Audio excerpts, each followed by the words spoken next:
Health insurance products, स्वास्थ्य बीमा व्यवसाय या हेल्थ इंश्योरेंस बिजनेस और हेल्थ कवर यानी स्वास्थ्य कवर का मतलब है वो बीमा योजनाएं जो बीमारी के लिए ही होते हैं, जो जिसका कोई मेडिकल इश्यूज़ हो या ऑपरेशन हो या अस्पताल के खर्चे देने हो या कोई और हेल्थ मेडिकल की प्रॉब्लम हो, उनके लिए वो हेल्थ इंश्योरेंस ले सकते हैं। और हेल्थ इंश्योरेंस इन सब के लिए यूज़ किया जाता है।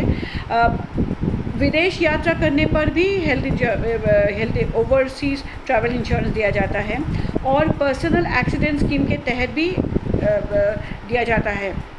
स्वास्थ्य बीमा दरकार एंड अति ज़रूरी इसलिए है कि बीमारी या कोई भी मेडिकल और हेल्थ प्रॉब्लम अगर आए तो हम अपना जमा पूंजी खर्च ना करें, क्योंकि बीमारी या मेडिकल इश्यूज़ ऐसा है कि कभी कभी आदमी को पूरा सेविंग्स अपना खर्च करना पड़ता है, कभी कभी अपना कोई प्रॉपर्टी बेचना पड़ता है। सो हेल्थ इंश्योरेंस उस बेनिफिट के लिए है कि अपना जमा पूंजी हम यूज़ ना करें या खर्च ना करें। सबसे पहला रिटेल स्वास्थ्य बीमा योजना जो अस्पताल के खर्चे को कवर करता है, इसका नाम है मेडिक्लेम, जो 1986 में आया। 2013 IRDA हेल्थ इंश्योरेंस के रेगुलेशंस के अनुसार लाइफ इंश्योरेंस कंपनियां भी बेच सकती है हेल्थ इंश्योरेंस, लेकिन उन हेल्थ इंश्योरेंस का प्रीमियम 3 साल के लिए एवरी 3 इयर्स के लिए फिक्स रहेगा और 3 साल बाद बदलाव या मॉडिफाई या चेंज कर सकता है।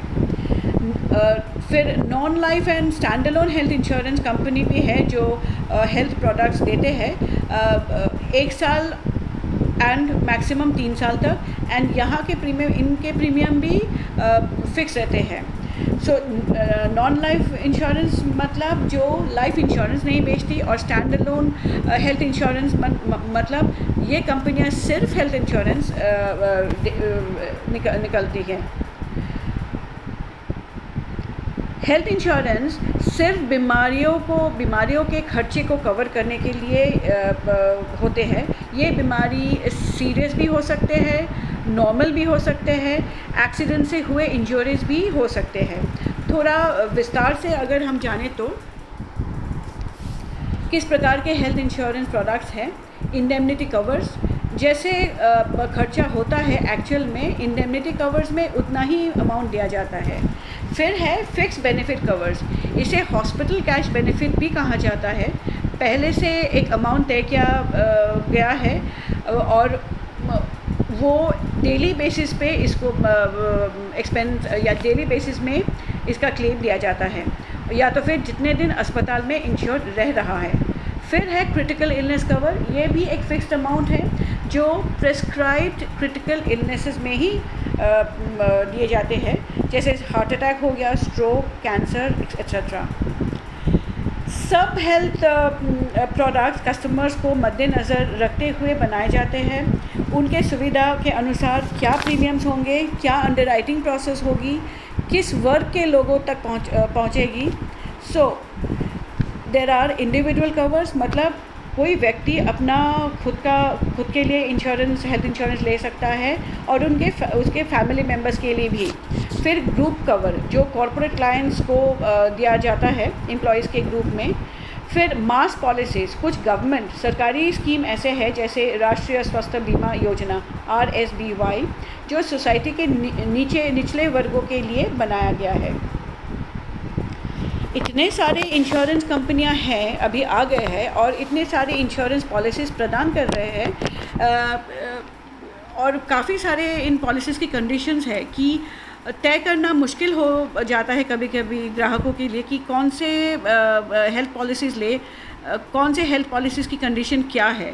सो इसीलिए कुछ गाइडलाइंस कुछ स्टैंडर्डाइजेशन या गाइडलाइंस तय किया है इंश्योरेंस रेगुलेटर ने, IRDAI ने, और विभिन्न कुछ ऑर्गेनाइजेशन हैं जैसे कुछ hospitals, health advisory committee etcetera, जो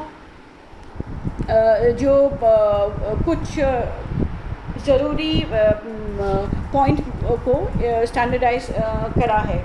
जैसे इंश्योरेंस के कुछ शब्द हैं जिनकी डेफिनेशन को समझना बहुत ही ज़रूरी है।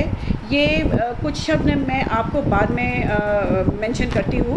फिर है क्रिटिकल इलनेस। अगर क्रिटिकल इलनेस हम बोले तो ये क्रिटिकल इलनेस क्या है उसको हम सही समझना चाहिए। फिर इंडेमनिटी पॉलिसीज़ में कौन कौन से एक्सपेंसेस और खर्चे इंक्लूड नहीं होंगे पॉलिसी कवर में, वो जानना ज़रूरी है। क्लेम फॉर्म्स और प्री ऑथराइजेशन फॉर्म्स कैसा है, क्या है, वो हमको जानना ज़रूरी है। डिस्चार्ज समरी, हॉस्पिटल के डिस्चार्ज समरी। फिर टीपीए हॉस्पिटल्स और इंश्योरर्स के स्टैंडर्ड कॉन्ट्रैक्ट्स के बारे में हमको जानना ज़रूरी होता है। File and use format. Now अगर कोई हेल्थ इंश्योरेंस का ग्राहक अपना पॉलिसी हेल्थ इंश्योरेंस पोर्ट करना चाहे, चेंज करना चाहे, फिर एक file and use format IRDAI का वो सबमिट करना पड़ता है उस बीमा कंपनी को। तो ये फ़ाइल एंड यूज़ फॉर्मेट भी एक स्टैंडर्ड फॉर्मेट होना चाहिए या किया गया है जो हमको वो यूज़ करना होगा। अब आते हैं हम हॉस्पिटलाइजेशन इंडेमनिटी प्रोडक्ट में। जैसे मैंने कुछ समय पहले बताया कि इंडेमनिटी कवर वो है जो एक्चुअल एक्सपेंस देती है इंश्योर को, बट कभी कभी एक्सपेंसेस अगर ज़्यादा हो गया कवर अमाउंट से तो वो इंश्योर अपना पॉकेट से वो अमाउंट को देना पड़ेगा। फॉर एग्ज़ाम्पल, एक व्यक्ति ने इंश्योरेंस अमाउंट उसका है 1 लाख, लेकिन मेडिकल एक्सपेंसेस हुआ 1,25,000। सो इंश्योरर 1 लाख देगी और 25,000 उस व्यक्ति को अपने पॉकेट से देना होगा। मेडिक्लेम इंडेमनिटी मेडिक्लेम के द्वारा लिया जाता था। बहुत पॉपुलर प्रोडक्ट था जब मार्केट में आया था। एक कारण ये हो सकता है कि लंबे समय तक यही एक हेल्थ पॉलिसी हुआ करता था। मेडिकल पॉलिसी अस्पतालों में एडमिटेड पेशेंट्स कवर करती है, यानी इन पेशेंट कवर करती है, and post hospitalisation expenses cover करती है।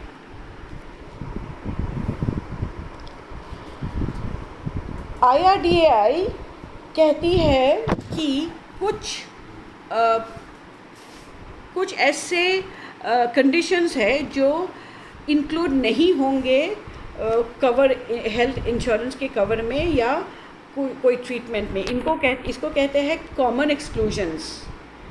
तो अगर कोई व्यक्ति का कोई बीमारी या सर्जरी या इंजरी या कुछ भी मेडिकल प्रॉब्लम के लिए अगर वो हेल्थ पॉलिसी इशूड यानी पाने से पहले 4 सालों में कोई ट्रीटमेंट लिया है तो उसे प्री एग्जिस्टिंग यानी पहले से मौजूद है बीमारी कंसिडर करना पड़ेगा। प्री एग्जिस्टिंग इलनेस का ये डेफिनेशन है जो है फर्स्ट कॉमन एक्सक्लूजन। मैं थोड़ा डिटेल में बताती हूँ। मैंने एक हेल्थ पॉलिसी लिया 2020 जून में, लेकिन 2016 से 2019 ये 4 सालों में मेरा कोई एक बीमारी डायग्नोस हुआ है। तो अगर मैं ये लेती हूँ 2020 में जो मैं पॉलिसी लेती हूँ, ये मेरा जो इलनेस जो ऑलरेडी हो चुका, इसको मेडिकल इंश्योरेंस या health policy pre existing illness consider करेगी। ये एक्सक्लूडेड होंगी मेडिकल क्लेम के अंडर में। कुछ लोग वेट कंट्रोल प्रोग्राम यानी कुछ वेट लॉस प्रोग्राम के लिए जाते हैं। कोई वज़न घटाने का कोई प्रोग्राम है उसके लिए जाते हैं। वो एक्चुअली मेडिकल ट्रीटमेंट नहीं है, सो उसको भी वर्ट किया जाता है। चश्मे का price, contact lenses, hearing aid etcetera. फिर कोई भी डेंटल का ट्रीटमेंट हो वो नहीं इंक्लूड होते हैं। हार्मोन रिप्लेसमेंट, डॉक्टर अगर होम विज़िट करे उसकी चार्जेस, जहाँ पेशेंट HIV या एड्स या तथा सिमिलर कोई एलिमेंट डायग्नोस हो उसकी एक्सक्लूजन है ये यहाँ पे हेल्थ में। स्टेम सेल इम्प्लांटेशन या सर्जरी या उसकी स्टोरेज। अगर कोई युद्ध की या न्यूक्लियर रिलेटेड इंजरीज की पीड़ित हो, ये सब एक्सक्लूडेड है। ये कॉमन एक्सक्लूजन्स है जो हेल्थ कवर नहीं देती। सो कभी कभी हॉस्पिटल या मेडिकल सेंटर में ना जाके भी मेडिकल फैसिलिटीज़ लिया जाता है, उसे हम डोमिसिलरी